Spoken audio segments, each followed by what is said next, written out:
Reporting to you from the Mall of Asia Arena for Rappler.com, where we just witnessed a finals rematch between the Ateneo Blue Eagles and the UP Fighting Maroons, ending in overtime with Ateneo prevailing to a score of 99-89. It was an impressive victory for Ateneo, handing UP its first loss of UAAP Season 86. Now, both teams end the first round of the men's basketball tournament in the Final Four picture.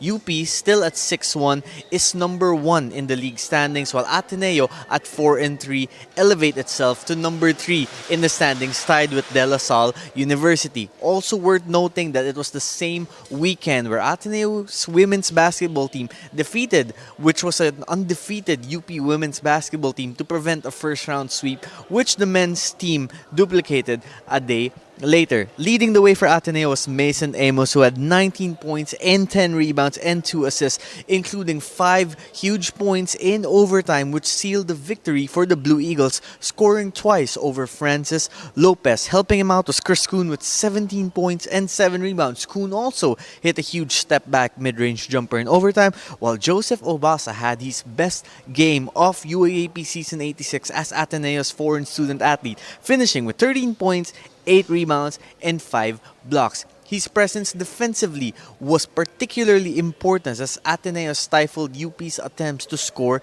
in the paint. Leading the way for the Fighting Maroons was CJ Cancino, who had 22 points and 6 rebounds, shooting 10 of 17 from the field.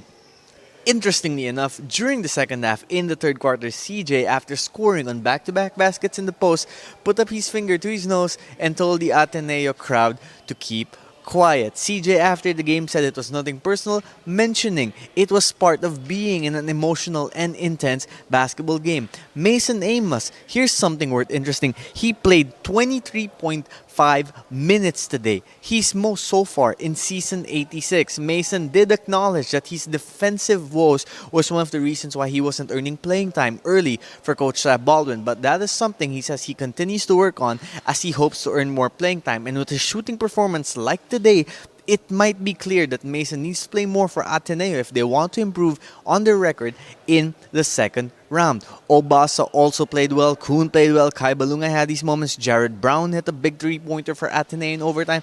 After the game, head coach Tab Baldwin mentioned this was a character-building win for the Blue Eagles, and they hope this will catapult them to more consistent and better performances in the final 7 games of the elimination round. Tab did say that this win today, as important as it is, won't mean anything if Ateneo can't back it up with more consistency in their following games.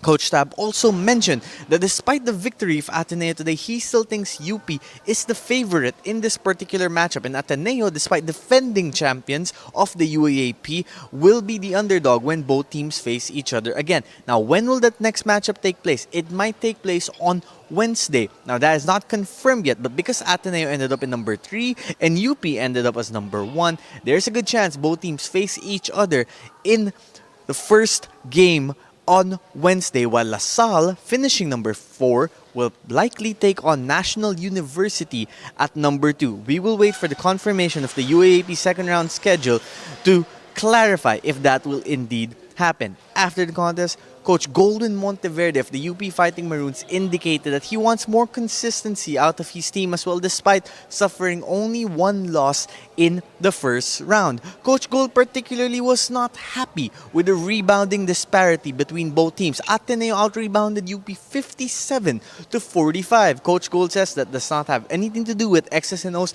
but rather effort, and he wants his Fighting Maroons to play with more effort so such a rebounding disparity does not happen again. CJ Cancino had an interesting analogy, saying that in the last few games, UP had been trailing behind but catching up and winning. And because of that, they probably felt that they could take it easy before catching up and winning again. That did not happen today because Ateneo closed them out. CJ's words were, they have been waiting, speaking of the Fighting Maroons, for someone to punch them before they punch back. And that's something they're hoping to change. Coach Goldwyn added that the 6-1 record of UP does not mean much to him. Instead, he is interested in how consistent they can be, how much effort they play with as they aim to reclaim their UAAP championship. If tonight's overtime matchup was any indication of what else to expect when both teams face each other again, well, we have more epic battles in store for us. For Rappler, this is Naveen Ganglani. We'll catch you all next.